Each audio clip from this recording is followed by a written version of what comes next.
Hi everybody, my name is Rachel and this is my first YouTube video ever. So hello world. The reason that I'm starting a video blog is because I am actively pursuing having the Roux-en-Y gastric bypass surgery, and I think this would be a good means for me to update my family that lives out of state on my progress.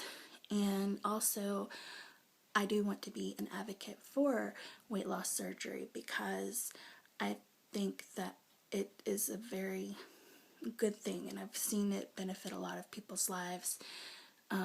And I have a friend who's had it and she's doing great with it, and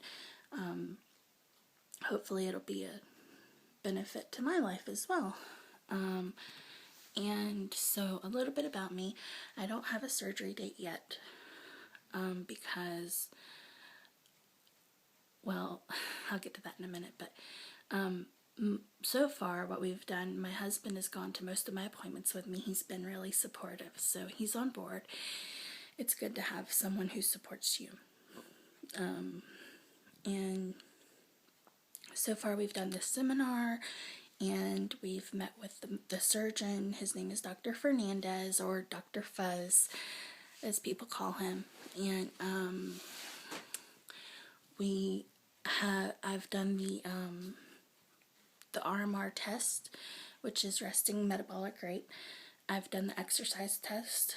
I've done the basal metabolic rate test, and I've had my one-on-one nutrition. I've done my psychiatric evaluation, and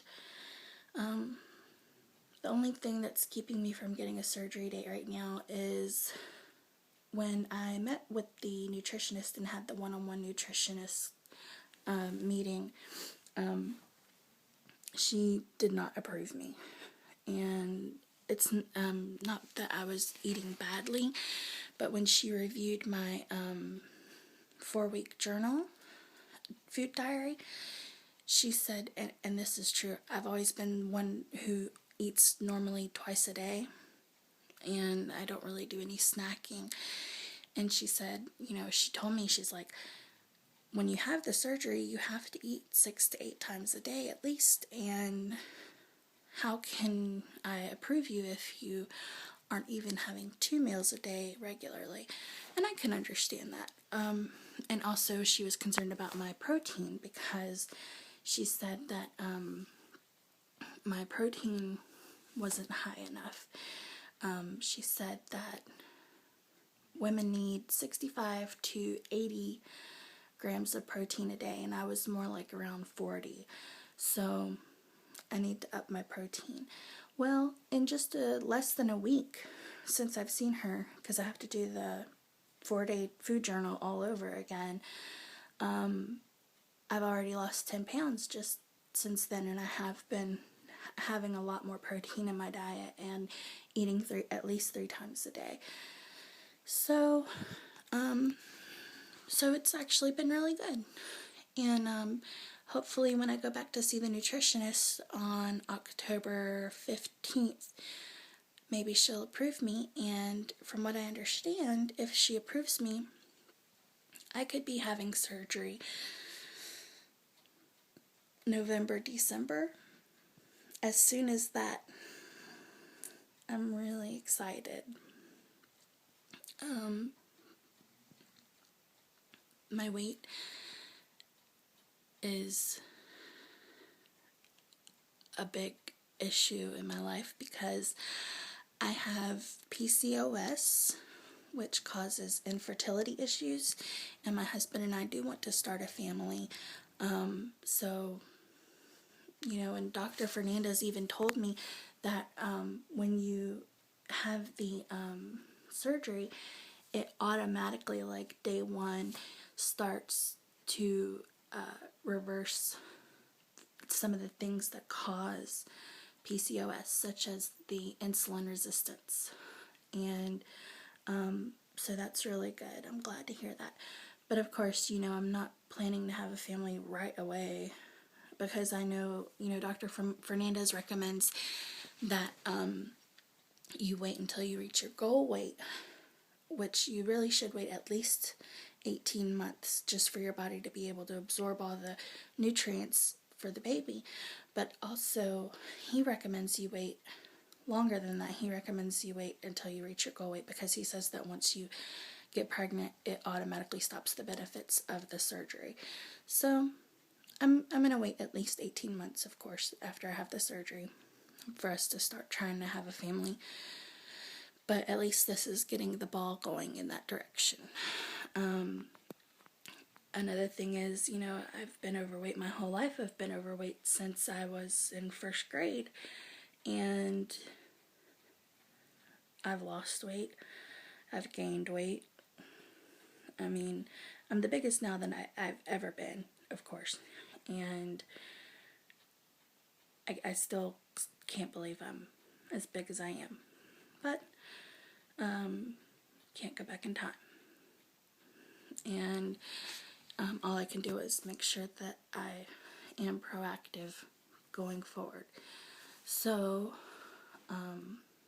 there are risks of complications to the surgery, especially down the road.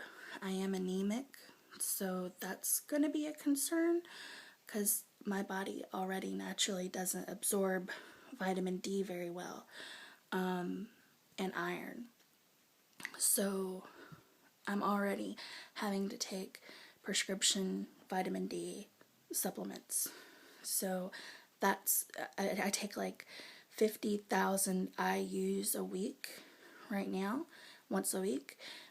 So of course that'll be bumped up when I have my surgery, because I won't be able to absorb that as readily. So if any of you out there who are watching this in the WLS community, if you're anemic or were anemic before you had the surgery, let me know how it's been for you, what you've experienced as far as your anemia. Because there are days, I tell you, there are days when I am wiped out physically. And I can tell it's from my anemia. Like, I don't know how to describe it. I get like a taste in my mouth, and my whole body is just like running on fumes. And I know it's because of my anemia. But so that is a concern for me with the surgery. But again, other people have had the surgery with anemia and doing just fine. So,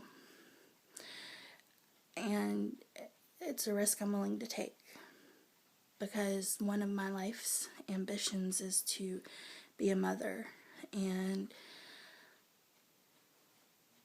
this is one of my last resort options to achieve that. So I'm willing to deal with that.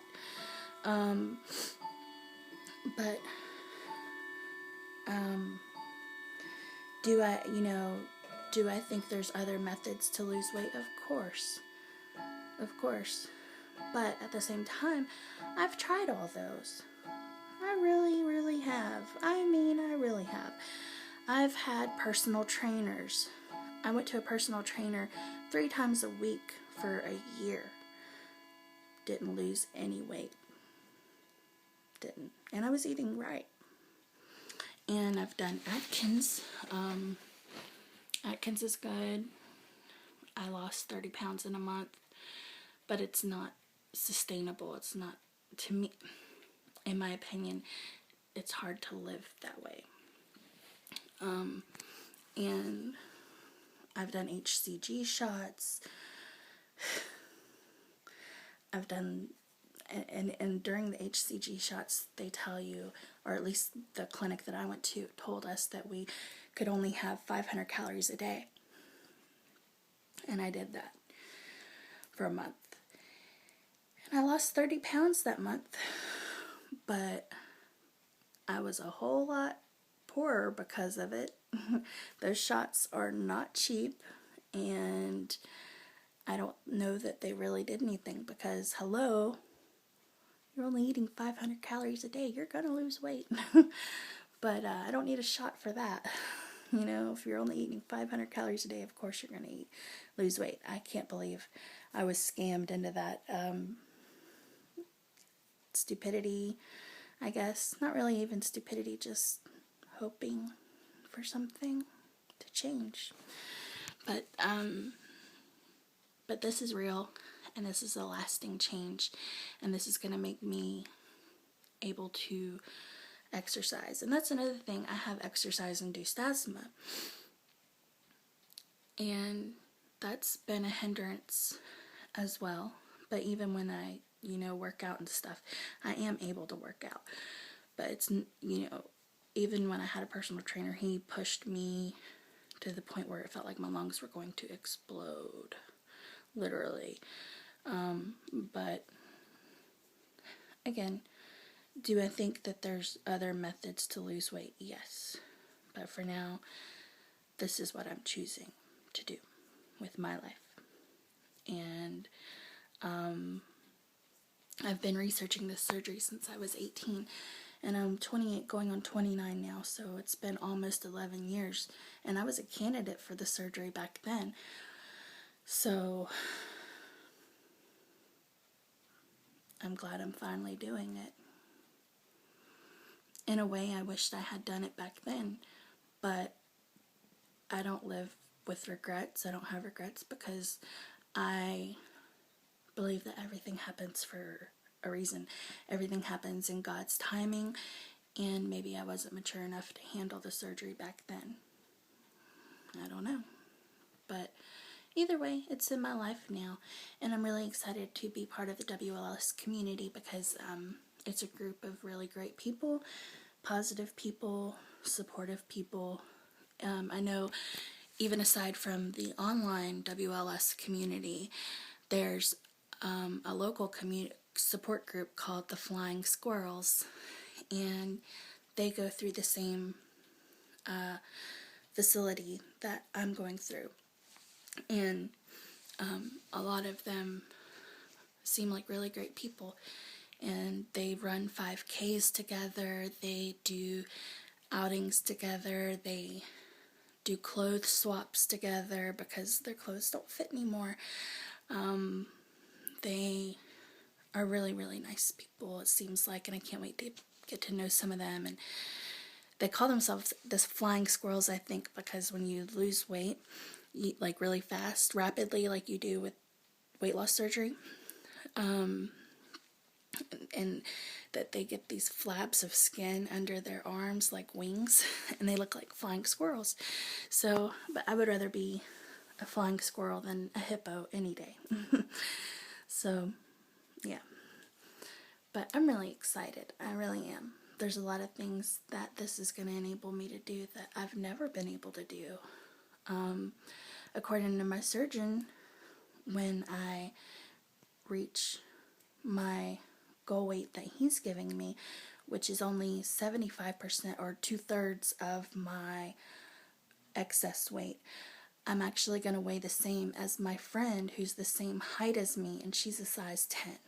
I've never been a size 10 in my life. I really can't fathom it. I mean, I can't comprehend it.